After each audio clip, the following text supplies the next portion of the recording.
여러분, 안녕하세요. 오늘 제가 들려드릴 이야기는요, 제 입으로 꺼내기까지 꼬박 40해가 넘게 걸린 이야기입니다.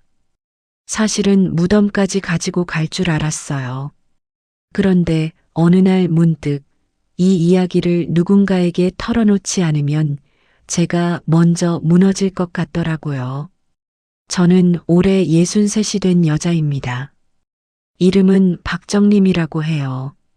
강원도 삼척의 작은 바닷가 마을에서 평생을 살았고 지금은 시장 안 귀퉁이에서 건어물 가게를 하고 있어요. 오징어 말리고 미역 다듬고 멸치 골라내면서 40년 가까이를 보냈습니다. 손마디는 굵어졌고 얼굴엔 바닷바람에 새겨진 주름이 깊게 패였죠. 그런데요, 이 늙은 여자의 가슴 한복판에는 말이에요. 아직도 7살짜리 여자아이가 한 명 살고 있어요. 엄마를 부르며 우는 아이가요. 첫 번째 이야기 사라진 엄마. 제가 태어난 건 1963년 봄이었어요. 진달래가 산을 빨갛게 물들이던 그때 외할머니가 저를 받으셨다고 해요. 그런데 외할머니 말씀에 의하면 저를 낳자마자 우리 엄마는 사흘 동안 천장만 바라보고 누워 있었대요. 미음 한 숟갈도 안 넘기고요. 엄마 나이가 그때 겨우 17이었거든요. 17이요. 지금으로 치면 고등학교 1학년이에요. 그 어린 처녀가 무슨 사연으로 저를 가졌는지 저는 평생을 모르고 살았어요. 외할머니는 돌아가실 때까지 입을 꾹 다무셨고 외삼촌들도 제가 그 얘기를 꺼내려고 하면 담배만 뻑뻑 피우다가 자리를 뜨셨거든요. 제가 5살이 되던 해 엄마는 새벽 첫 버스를 타고 마을을 떠났어요. 저는 그날을 또렷이 기억해요. 엄마가 제 머리를 한번 쓰다듬고 제 볼에 입을 맞추고 그러고는 부엌 부뚜막에 사탕 하나를 올려놓고 나가셨거든요. 빨간 종이에 쌓인 동그란 사탕이었어요. 저는 그 사탕을 사흘이 지나도록 안 까먹고 손에 꼭 쥐고 있었어요. 엄마가 돌아오면 같이 까먹으려고요. 그런데 엄마는 돌아오지 않았어요. 42해 동안이요. 두 번째 이야기 외할머니의 등. 엄마가 떠난 뒤 저는 외할머니 등에 업혀서 자랐어요. 외할머니는 그 시절 시장에서 떡을 파셨어요. 새벽 4시에 일어나서 쌀을 찢고 콩을 삶고 시루에 김을 올리셨죠. 저는 그 옆에서 졸다가 깨다가 하면서 외할머니 치맛자락을 붙잡고 컸어요. 가끔 동네 아주머니들이 저를 보고 그러셨어요. 아이고, 이 아이는 누굴 닮았대? 엄마 닮았나? 그러면 외할머니는 항상 똑같이 대답하셨어요. 우리 정림이는 우리 정림이지. 누굴 닮긴 누굴 닮아. 지금 생각해보면요. 외할머니는 제가 엄마 얘기를 꺼낼까봐, 엄마 생각을 할까봐 늘 마음을 졸이셨던 것 같아요. 그래서 저한테 늘 더 많은 사랑을 주려고 애쓰셨거든요. 명절에 새 옷 한 벌이라도 더 사주시려고 학교 갈 때 도시락 반찬 하나라도 더 넣어주시려고요. 그런데 저는요, 그 사랑이 아무리 따뜻해도 한쪽 가슴이 늘 시렸어요. 학교에서 가족 그림을 그리라고 하면 저는 늘 망설였거든요. 엄마 자리에 누구를 그려야 할지요. 외할머니를 그려야 할지 아니면 얼굴도 모르는 우리 엄마를 그려야 할지. 결국 저는 엄마 자리를 비워둔 채로 그림을 냈어요. 선생님이 정림아, 엄마는 왜 안 그렸어? 하고 물어보시면 저는 그냥 고개를 숙이고 웅얼거렸어요. 엄마는요, 멀리 가셨어요. 그게 제가 할 수 있는 가장 어른스러운 대답이었어요. 8살 아이가요. 세 번째 이야기 사진 한 장. 저한테 엄마 사진이 딱 한 장 있었어요. 흑백 사진이었는데 외할머니 장롱 깊숙한 곳에 숨겨져 있던 걸 제가 12살 때 우연히 발견했거든요. 사진 속의 엄마는 단발머리에 흰 블라우스를 입고 살짝 미소를 짓고 있었어요. 그게 제가 아는 엄마의 전부였어요. 저는 그 사진을 베개 밑에 숨겨두고 매일 밤 꺼내봤어요. 엄마, 엄마 하고 부르면서요. 엄마는 어디 있을까? 엄마는 지금 뭘 하고 있을까? 엄마도 나를 생각할까? 20살이 되고 30살이 되고 40이 되고 50이 되도록 저는 그 사진을 간직했어요. 결혼을 2번 했지만 2번 다 헤어졌고 아이는 가지지 못했어요. 사실은 가지지 못했다기보다요. 무서워서 못 가졌어요. 제가 엄마처럼 아이를 버리게 될까 봐서요. 그게 제 안에 박힌 가장 큰 공포였거든요. 네 번째 이야기 방송국 문을 두드리다. 58살 되던 해 가을이었어요. 텔레비전을 보다가 어떤 프로그램에서 헤어진 가족을 찾아주는 코너를 하더라고요. 한 할아버지가 누이 동생을 40해 만에 만나서 부둥켜 안고 우는 장면이 나왔어요. 저는 그날 밤 한숨도 못 잤어요. 다음 날 새벽 저는 그 사진 한 장을 들고 사진관에 갔어요. 디지털로 옮겨달라고요. 사진관 사장님이 그러시더라고요. 아이고, 사진이 많이 상했네요.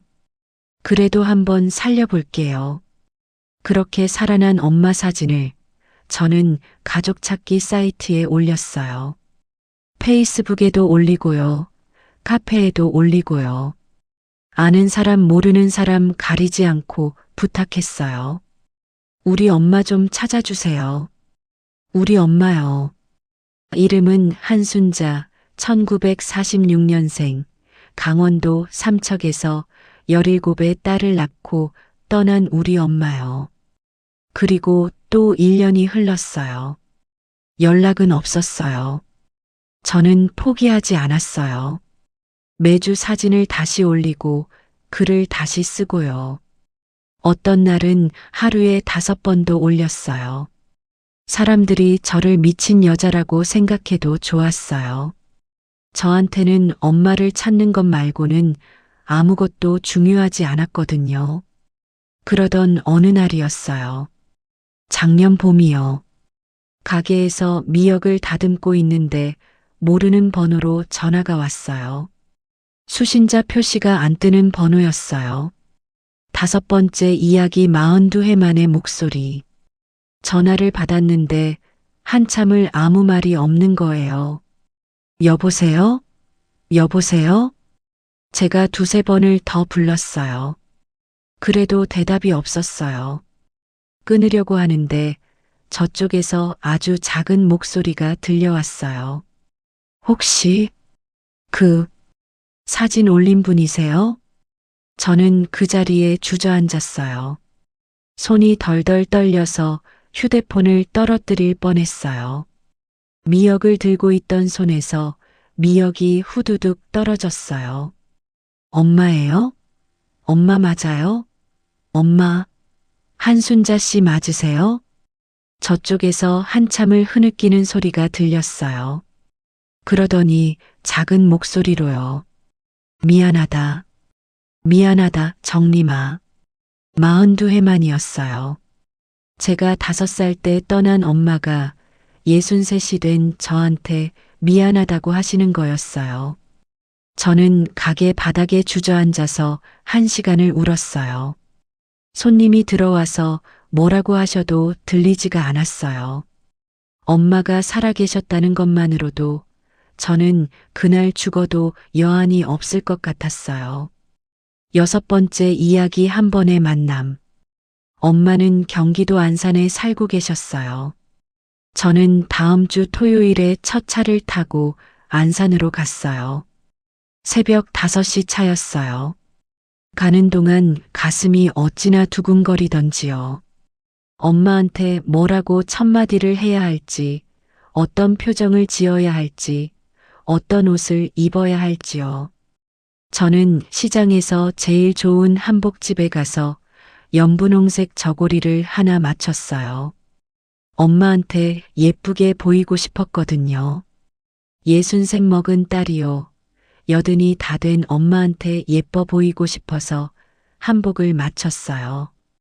안산 시외버스 터미널 앞 작은 카페에서 엄마를 만났어요. 엄마는 저를 보자마자 입을 틀어막고 우셨어요.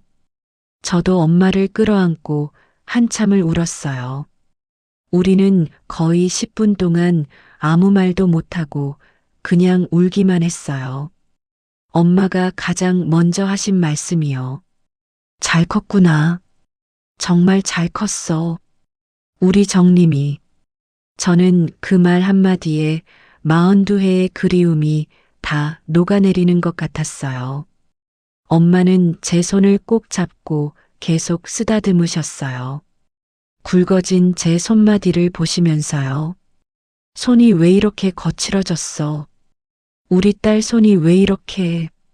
저는 외할머니가 떡을 만드시던 얘기, 제가 건어물 가게를 하고 있다는 얘기, 2번 결혼했다가 2번 다 혼자가 됐다는 얘기를 했어요. 엄마는 그저 듣기만 하시면서 자꾸 눈물만 닦으셨어요. 저는 엄마한테 묻고 싶은 게 산더미 같았어요. 왜 떠나셨는지, 그동안 어디 사셨는지, 왜 한 번도 연락 안 하셨는지요. 그런데 그 어떤 질문도 입에서 나오지 않았어요.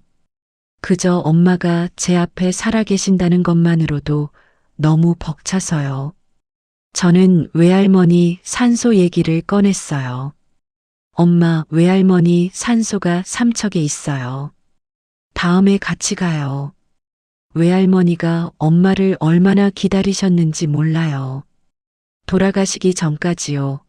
우리 순자야, 우리 순자야 하시면서 부르셨거든요. 엄마는 고개를 끄덕이셨어요. 그러시면서요.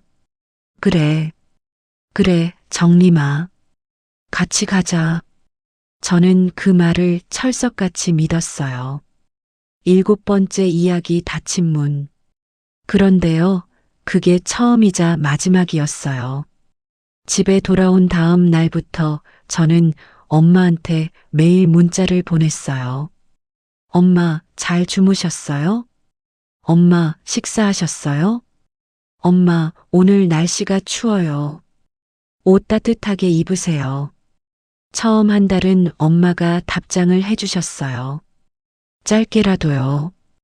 그래, 너도 잘 지내라, 이렇게요. 저는 그 짧은 답장이 너무 좋아서 휴대폰을 끌어안고 잤어요. 그런데 한 달이 지나고 2달이 지나면서 엄마의 답장이 점점 뜸해졌어요. 그러던 어느 날 엄마한테서 전화가 왔어요. 약주를 한 잔 드신 목소리였어요. 정림아, 미안하다. 엄마가 정말 미안한데. 엄마 목소리가 떨리고 있었어요. 엄마가 지금 사는 집에 딸이 2 있어. 너 말고 딸이 2 더 있어. 그 애들이 너에 대해서 몰라. 엄마 남편도 몰라. 평생을 모르고 살았어. 그런데 엄마가 너랑 자꾸 연락하면 그 사람들이 알게 될 것 같아서 엄마가 너무 무서워. 정림아. 저는 가만히 듣고만 있었어요. 엄마가 못된 사람이지. 엄마가 정말 못된 사람이야. 그런데 정림아, 엄마는 지금 그 가정을 깰 수가 없어. 엄마가 나이가 들었잖니. 갈 데가 없잖니. 그래서 우리 연락을 좀 끊자. 미안하다. 정말 미안하다. 저는 전화기를 꼭 쥐고 있었어요. 손이 새하얘질 때까지요. 엄마, 저는 그 말 한마디 하고는 더 이상 말이 안 나왔어요. 8번째 이야기 읽지 않은 메시지. 그날 이후로 저는 엄마한테 문자를 보내도 답장을 받지 못했어요. 처음에는 엄마가 메시지를 읽기는 하셨어요. 읽음이라는 표시가 떴거든요. 저는 그 읽음 표시 하나에 매달렸어요. 엄마가 내 메시지를 읽고 계시는구나. 그래도 엄마가 나를 완전히 잊지는 않으셨구나. 그런데 어느 날부터요. 읽음 표시도 안 뜨더라고요. 엄마가 저를 차단하신 건지 아니면 그냥 메시지를 안 여시는 건지요. 저는 모르겠어요. 모르겠어서 더 미치겠어요. 저는 매달 한 번씩이라도 메시지를 보내요. 엄마, 어버이날이에요. 건강하세요. 엄마, 추석이에요. 송편 드셨어요? 엄마, 새해 복 많이 받으세요. 답장은 없어요. 1년이 넘도록요. 저는 가끔 새벽에 일어나서 엄마 사진을 들여다봐요. 그 흑백 사진 말이에요. 42해 만에 만났던 엄마의 얼굴은 이제 그 사진보다 훨씬 더 늙어 있었거든요. 저는 그 두 얼굴을 번갈아 보면서 생각해요. 이분이 정말 우리 엄마가 맞을까? 42해 동안 내가 그렇게 그리워했던 그 엄마가 정말 이분이 맞을까? 9번째 이야기 어떤 상담 선생님의 말씀.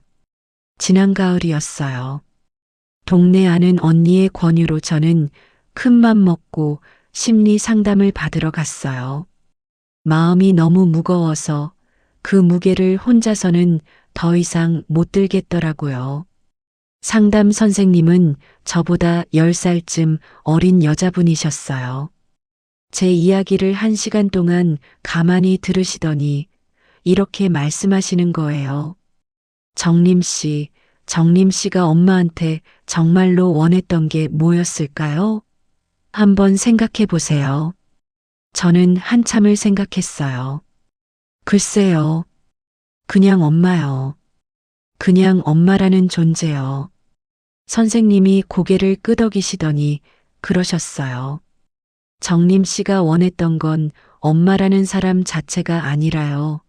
엄마가 줬어야 했던 그 사랑이었던 거예요. 5살 때 못 받았던 그 사랑이요. 따뜻한 밥 한 끼, 머리 한번 쓰다듬어주는 그 손길, 학교에서 잘했다고 칭찬해주는 그 목소리. 그걸 받고 싶으셨던 거예요. 그런데요, 정림 씨. 지금의 엄마는 그걸 줄 수 있는 분이실까요? 저는 그 질문에 대답을 못했어요. 정림 씨, 엄마를 끊지도 마시고요. 그렇다고 매달리지도 마세요. 그냥 그 자리에 계세요. 엄마가 찾아오시면 받아주시고 안 찾아오시면 기다리지 마세요. 그리고요, 정림 씨가 보호받기를 기다리는 그 마음을 이제는 누군가를 보호하는 마음으로 바꿔보시면 어떨까요? 저는 눈을 동그랗게 떴어요. 제가요? 누구를 보호해요? 저는 자식도 없고 남편도 없는데요. 선생님이 빙그레 웃으셨어요. 꼭 자식이 있어야 보호자가 되는 건 아니에요. 정림 씨 가게 옆에 혼자 사시는 할머니. 한 분이라도 정림 씨의 단골 손님 중에 외로운 어르신 한 분이라도요. 정림 씨가 챙기실 수 있잖아요. 사람은 나이로 사는 게 아니고 역할로 사는 거예요. 내가 누군가의 보호자가 되는 순간요. 보호받고 싶은 그 갈증이 신기하게도 줄어들어요. 10번째 이야기 시장의 노인들. 상담을 받고 돌아온 그 주말이었어요. 저는 가게 옆에서 좌판을 펴시는 강 할머니를 새삼스럽게 쳐다봤어요. 강 할머니는 85이세요. 매일 아침 콩나물이랑 두부를 가지고 나오시는데요. 잘 팔리지도 않는 걸 가지고 나와서 그저 사람 구경하시는 거였어요. 자식들이 다 외지에 나가서 혼자 사시거든요. 그날 저는 강 할머니한테 다가가서 그랬어요. 할머니, 점심 드셨어요? 안 드셨으면 저랑 같이 드셔요. 우리 가게 뒤에 들어와서요. 강 할머니가 깜짝 놀라시더라고요. 그러더니 눈물이 그렁그렁해지셔서요. 아이고, 정림아. 고맙다. 정말 고맙다. 저는 그날 강 할머니랑 라면 하나를 끓여서 나눠 먹었어요. 김치 한 종지를 곁들여서요. 강 할머니는 라면을 드시면서 자꾸 눈물을 닦으셨어요. 자식들이 안 찾아온 지 1년이 넘었다고요. 명절에도 전화 한 통이 닿라고요. 저는 그 얘기를 들으면서 이상하게 마음이 차분해지는 걸 느꼈어요. 아, 나만 외로운 게 아니구나. 나만 버려진 게 아니구나. 이 세상엔 나처럼 강 할머니처럼 누군가가 따뜻하게 한마디 건네주기를 기다리는 사람들이 이렇게 많구나. 그날부터 저는 시장의 노인들을 챙기기 시작했어요. 매주 금요일에는 가게 문을 1시간 일찍 닫고요. 동네 경로당에 반찬을 가져다 드리고 있어요. 멸치볶음, 미역줄기 무침, 오징어채, 무침 같은 거요. 제가 평생 다뤄온 바다 음식들이거든요. 노인들이 그러세요. 정림아, 너 시집도 안 갔다며? 자식도 없다며? 근데 어쩜 이렇게 살뜰하니? 저는 그냥 웃어요. 사실 시집은 2번이나 갔다 왔다고 말하기도 그렇고요. 그냥 웃기만 해요. 마지막 이야기 엄마라는 단어. 지난주에 제가 또 엄마한테 문자를 보냈어요. 한 달에 한 번씩 보내는 안부 문자요. 엄마, 봄이 왔어요. 진달래가 피었어요. 엄마가 저를 낳으셨던 그 봄이요. 건강하세요. 답장은 없었어요. 읽음 표시도 안 떴고요. 그런데요, 신기하게도 예전처럼 마음이 무너지지 않았어요. 그저 담담하게, 아, 엄마는 오늘도 답이 없으시구나 하고 휴대폰을 내려놨어요. 그리고는 시장에 나가서 강 할머니한테 두유 한 팩을 사다 드렸어요. 저는 이제 알았어요. 엄마가 저한테 줄 수 있는 사랑은요, 42해 전에 이미 끝났다는 거요. 엄마는 엄마의 인생을 살고 계시고, 저는 저의 인생을 살아야 한다는 거요. 엄마를 미워하지도 않고, 그렇다고 매달리지도 않고요. 그저 멀리서 건강하시기를 바라는 것. 그게 42해 만에 만난 엄마와 제가 가질 수 있는 유일한 관계라는 거요. 저는 평생 엄마라는 단어가 어려웠어요. 입에 잘 붙지 않는 단어였어요. 그런데 요즘은요, 그 단어를 다른 식으로 쓰고 있어요. 경로당 할머니들이 저를 보고 우리 정림이라고 부르세요. 강 할머니는 저를 내 딸 같은 정림이라고 부르세요. 가게에 단골로 오시는 외로운 어르신들이 저를 보고 정림 사장 하면서 반가워하세요. 저는 그분들한테 어떤 의미로는 보호자가 된 거예요. 자식을 낳지 않은 제가요. 63이나 먹은 제가요. 누군가의 보호자가 된 거예요. 신기하지 않아요? 마치며 여러분, 제 이야기를 여기까지 들어주셔서 정말 감사합니다.